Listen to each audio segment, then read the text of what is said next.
solucionado ese tema? No, entró tarde entonces en el reloj el mensaje. Bueno, Keynes es un gran observador de estos fenómenos, le decía, y con hiper mayúsculas, inflación y desocupación son sus problemas.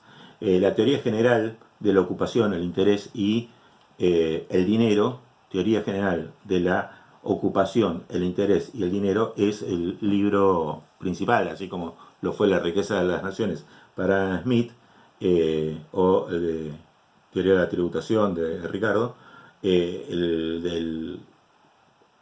La teoría general es el libro fundamental de Keynes, que lo escribe concretamente en el año 1936. Los pongo en época para que se den cuenta que estamos hablando 1936, prácticamente comienzos de la Segunda Guerra Mundial. ¿Sí? Prácticamente comienzo de la Segunda Guerra Mundial.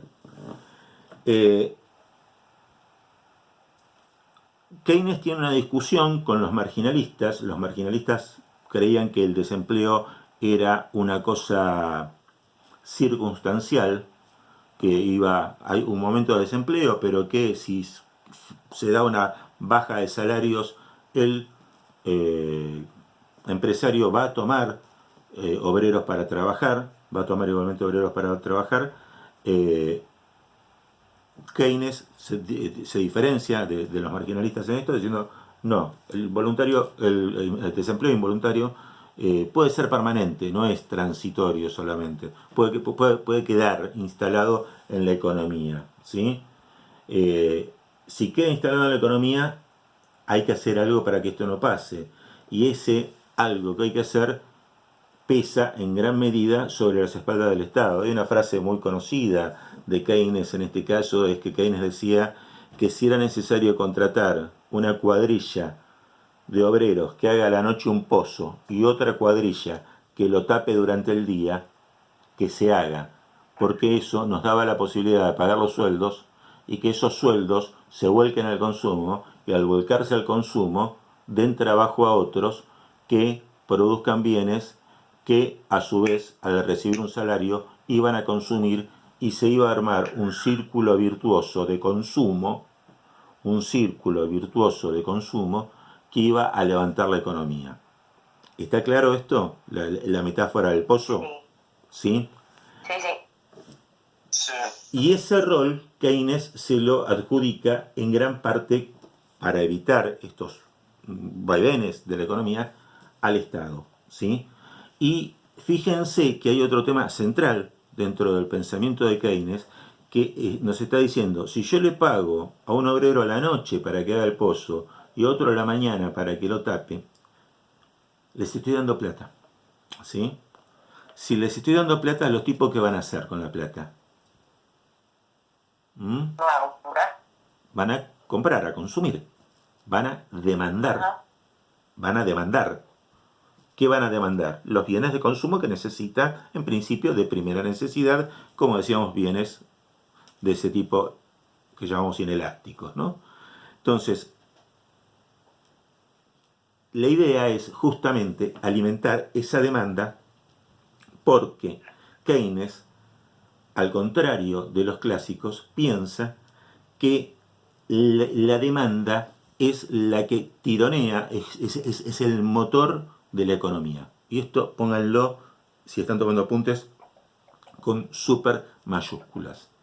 Para Keynes, la demanda es el motor de la economía. ¿A qué llamamos demanda? Demanda es el conjunto de consumos que tiene una sociedad. ¿Sí?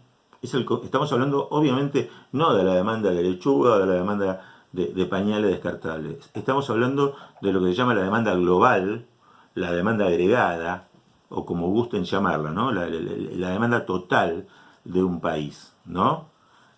Cuanto más demanda interna haya, más va a presionar a las industrias para que produzcan, y estas van a tener, obviamente, que producir más, y para eso van a necesitar más gente, y para eso van a pagar más salarios, y eso va a producir, insisto, este círculo virtuoso que tironea desde el motor, que es ¿quién? Lo acabo de decir. ¿Quién se? La demanda agregada o la demanda global. ¿Sí? Bien.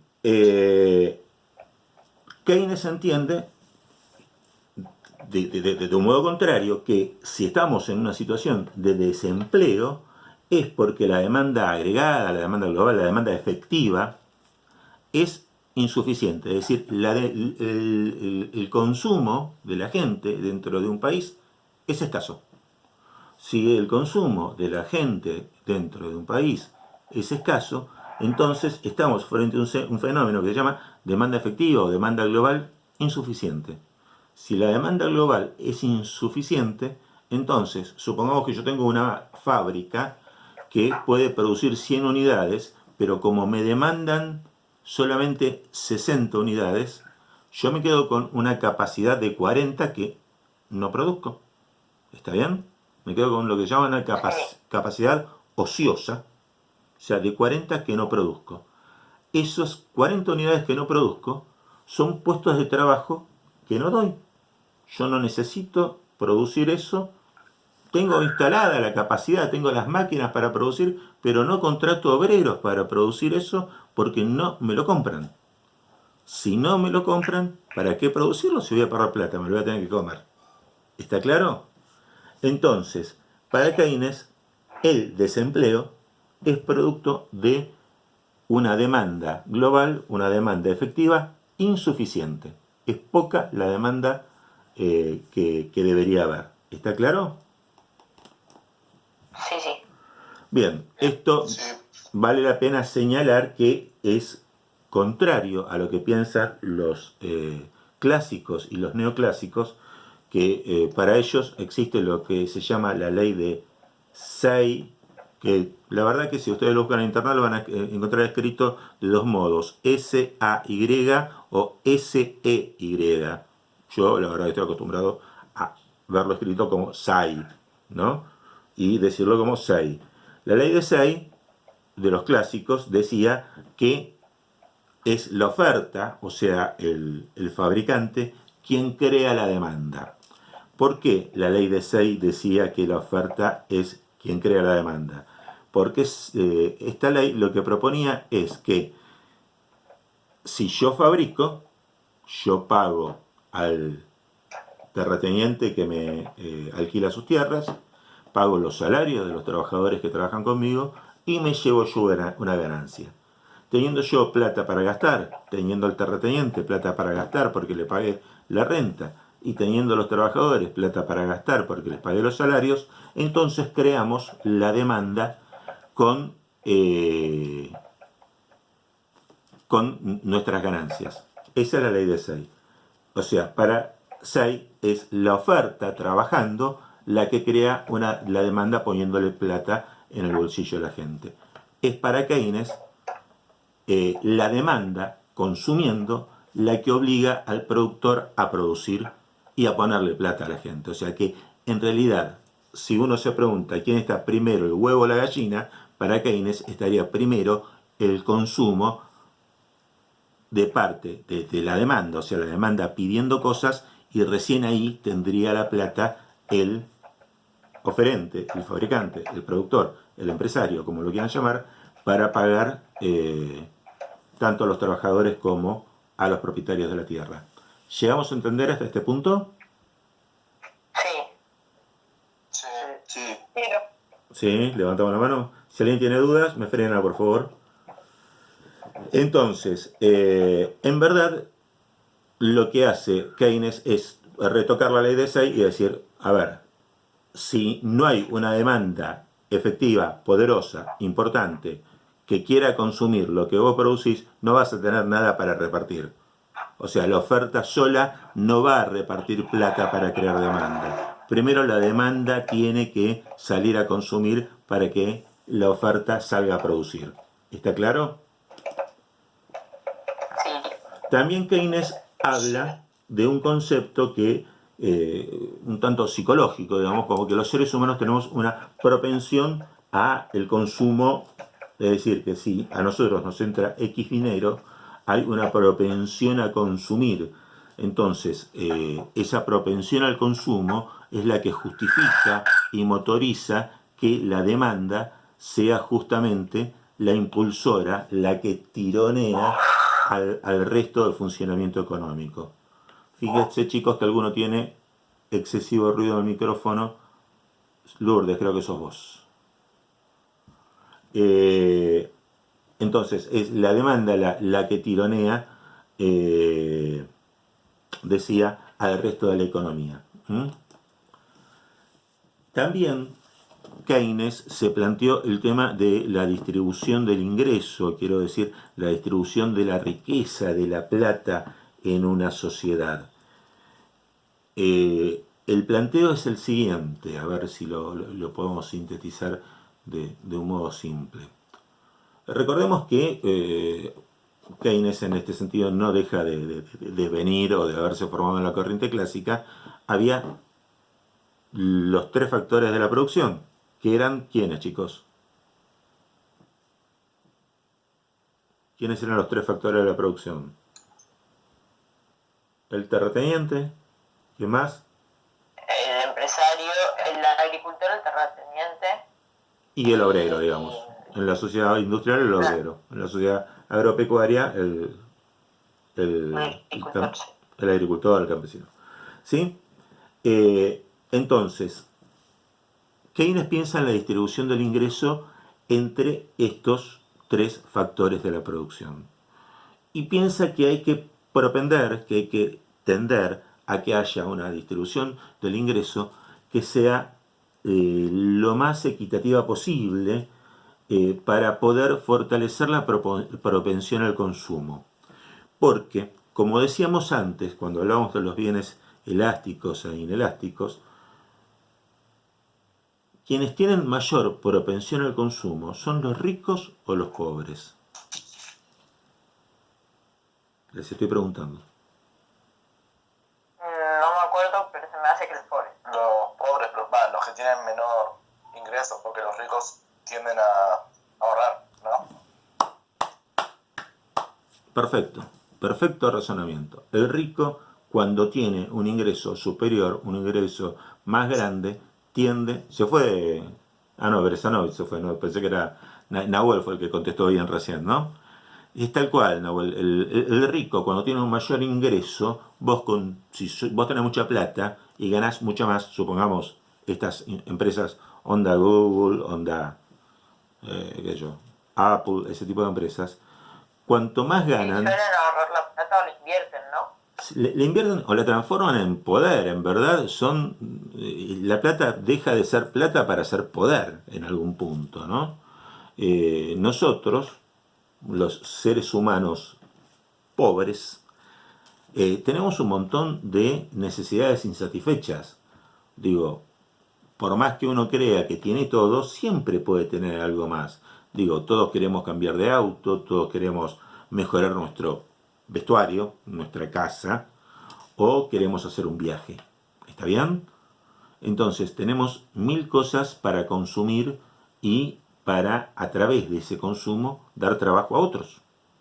Si yo consumo en un viaje, le estoy dando trabajo a la gente de viajes, trabajo a la aerolínea, al aeropuerto para que, digamos, organice el viaje, recoja las maletas y pito, flauta, todo eso, al piloto, a las gente que trabaja arriba de los aviones, bueno, a todo el mundo, ¿no? O sea, le das trabajo a distintas personas, después cuando salís de paseo le das trabajo al restaurante, le das trabajo... Fíjense ahora que estamos con la economía parada, el problema que genera esto, ¿no? Que el peluquero no haya laburado, sobre todo conmigo, el problema serio que tiene el peluquero cuando dejó de trabajar conmigo, perdió un ingreso enorme. Bueno, lo que quiero decir es que justamente la distribución del ingreso tiene que apuntar a quien tiene esa propensión a consumir, que son los sectores de la sociedad más pobres. Keynes también impulsa en alguna medida que atendiendo a esta propensión al consumo por parte de los sectores populares, se dé importancia a mejorar su ingreso. ¿Está claro? Sí.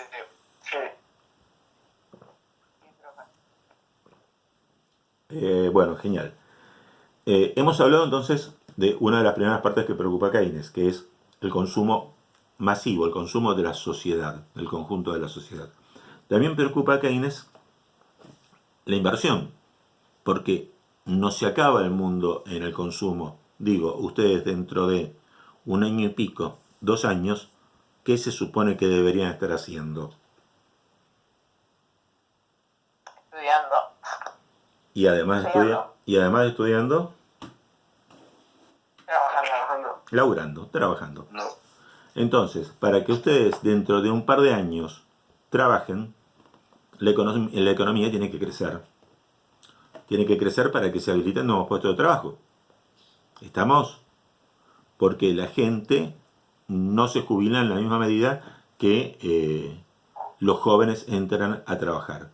Son más los jóvenes que entran al mundo del trabajo que los viejos que se jubilan. Y aparte que cada vez la gente trabaja más.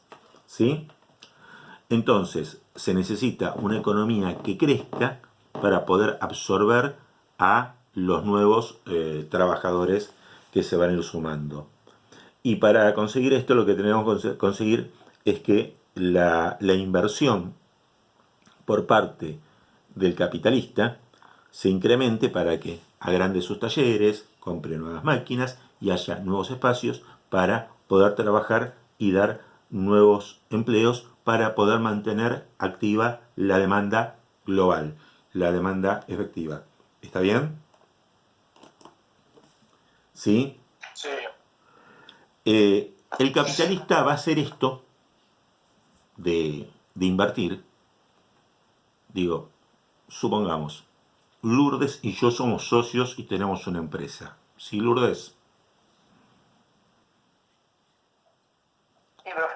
Vamos a invertir dinero y nos dicen que si nosotros invertimos X cantidad de dinero, no sé, 2 millones de pesos, ponemos 1 millón cada uno, 2 millones de pesos, el negocio que podemos hacer dando trabajo a algunas personas nos va a dejar ganar un 25%. ¿Sí? Ahora yo voy y averiguo en el banco y pregunto, si pongo la guita a plazo fijo por el mismo tiempo, ¿cuánto me pagan? Y me dicen el 30. ¿Qué hacemos, Lourdes? ¿Ponemos el negocio, damos trabajo, ponemos la guita a plazo fijo, nos sentamos y miramos cómo crece? Según conveniencia, la pongo en un plazo fijo y listo. Bueno, así piensa todo el mundo, hija. Por eso, otra de las preocupaciones de Keynes era el tema de la tasa de interés. Que la tasa de interés fuese una tasa de interés que le diera rentabilidad a la empresa y que no lo tentase al capitalista a ponerla en inversiones financieras y no hacerla trabajar y no dar empleo. Que tristemente eso es lo que pasa en nuestro país. ¿Saben por qué pasa eso en nuestro país? Porque el Estado gasta muchísimo más de lo que tiene. Entonces sale a pedir plata prestada.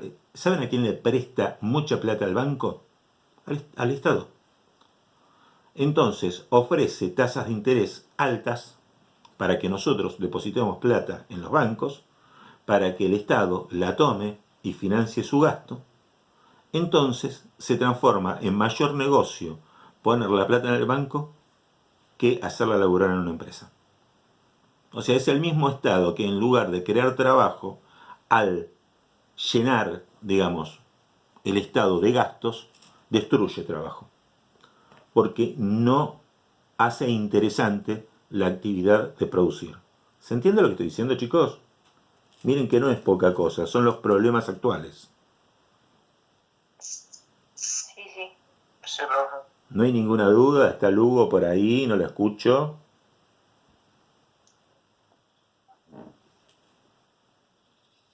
Bueno, No tengo ninguna duda. Ninguna duda, me alegro mucho, Clarisa.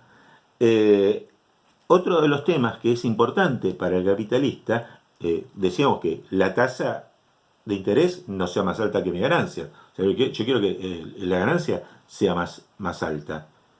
Por otro lado, me conviene que la tasa de interés sea más baja para ser yo quien le pide prestado al banco para poder conseguir dinero, para poder agrandar la empresa, para poder tomar más gente y aumentar la demanda efectiva. Keynes. como un dominó. Una cae, ¿vieron esos juegos de dominó que hace cae una pieza detrás de otra? ¿Sí? Sí, sí. Bueno, acá esto es más o menos parecido. Y otro de los temas que no lo señala el video, yo lo puse en el PowerPoint, insisto, después se lo subo a la plataforma, que es sobre lo que estoy charlando en este momento, es la seguridad jurídica. Si a vos te cambian las reglas de juego del trabajo cada dos por tres, o tenés un despelote en materia social, laboral, gremial, cada dos por tres, como empresario decís que se vayan a freír churro, ¿viste? La pongo a plazo fijo y otra cosa mariposa, o me voy a otro país, hoy que el mundo es cada vez más chico, ¿no? A ver, por ejemplo, la empresa argentina más importante, argentina de bandera, digo, la empresa que nació en nuestro país, que es producto de inteligencia, de trabajo, de talento argentino, más importante de la actualidad, ya no es Molinos Río de la Plata, ya no es Bungiborn, ya no es Alpargatas Argentina. ¿Saben cuál es? ¿Cuál? Mercado Libre. Mercado Libre es una empresa importantísima acá, en Chile, Uruguay, Perú, México, Brasil, en toda Latinoamérica. Y Mercado Libre abarca centros de distribución, mercado de envíos, que se llama logística técnicamente, y abarca todo un sector financiero llamado Mercado Pago. Ustedes habrán operado más de una vez con Mercado Libre y saben cómo funciona esto.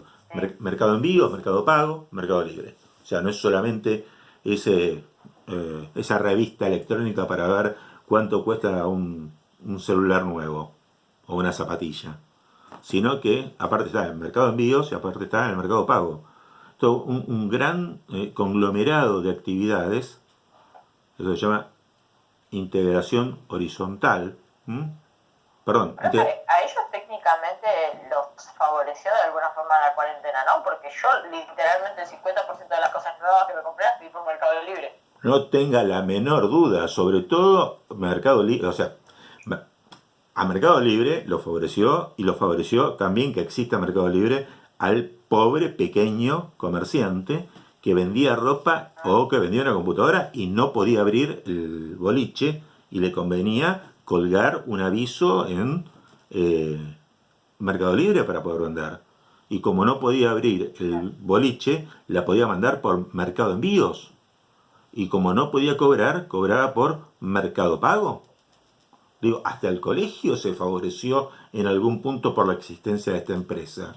O sea, en determinado momento ir Es a... verdad, yo pago por Mercado Pago. Y bueno, ahí tenés. Vos fijate cómo la inteligencia aplicada a los servicios, a la, digamos, a la cuarta revolución industrial, eso lo vamos a estudiar un poco más adelante, que es la revolución del conocimiento, de la inteligencia, nos sirve a todos. O sea, fíjense, en esta coyuntura nos llegan las cosas, como vos muy bien señalas, porque existe Mercado Libre para comprarlas y Mercado Envío para traerlas y Mercado Pago para pagarlas. Y afortunadamente lo mismo nos sirvió en el colegio. ¿Cuántas veces nos ha pasado que teníamos que tener el colegio cerrado, que no se puede cobrar en el colegio? Y bueno, pagá, tenés el QR, pagá directamente o pedí el link y te mandamos el link para que pagues. O sea, y estamos haciéndole lío con Moyano, con los gremios, tomándole la plata. O sea, una locura de un pasado que no debe ser, ¿no? Pero bueno, una de las garantías que necesita también el capitalismo para poder dar empleo es seguridad jurídica, es tranquilidad, es paz para poder prosperar. ¿Cómo vas a dar trabajo si te van a estar haciendo una manifestación que la policía no la va a sacar y la ley no te va a proteger de tipo que te van a romper a palos las camionetas o los camiones que salgan a hacer distribución? ¿Ustedes lo vieron esto o no lo vieron? Sí, sí. ¿Esto, Claro que sí. esto ocurrió? ¿Ocurrió cuánto hace? ¿15 días? ¿Un mes? Sí, pasó que le habían hecho un paro y no hacían entrega. ¿Y el paro ustedes saben por qué fue? Realmente no. En realidad no hubo un paro, Yo no. porque los trabajadores del Mercado Libre no hicieron paro. y los de Mercado Envíos no hicieron paro.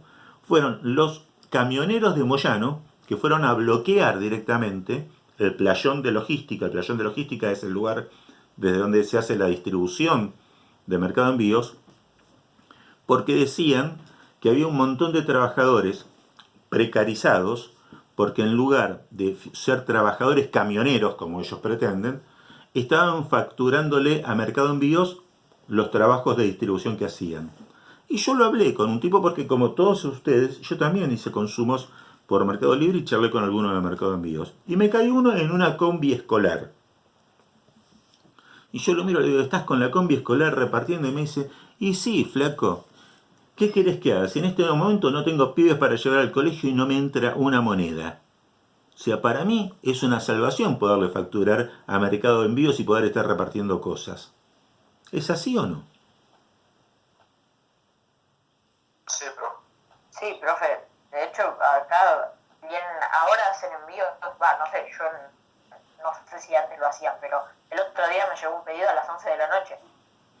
Y fíjate que O sea, ¿no has visto camionetas, por ejemplo, escolares repartiendo gente que antes no laburaba en eso? Que lo hace como changa por ahora hasta que se normalice lo de la pandemia. Y después volverá a su laburo, a repartir chicos en los colegios. Por eso no tiene por qué ser empleado ni de Mercado Libre, ni del sindicato de Moyano, ni nada. O sea, es un tipo que le factura durante algún tiempo a Mercado Envíos. ¿Por qué? Porque es una situación excepcional. ¿O no? claro. Eso es como que por una situación excepcional, que se llenó el pozo ciego de tu casa y llamas al tanque atmosférico para desagotarlo, el del tanque atmosférico se transforma en empleado tuyo obligatorio y se tiene que agremiar como llano porque lleva un camión. Digo, no, un país así no funciona. ¿Me explico? Sí, sí.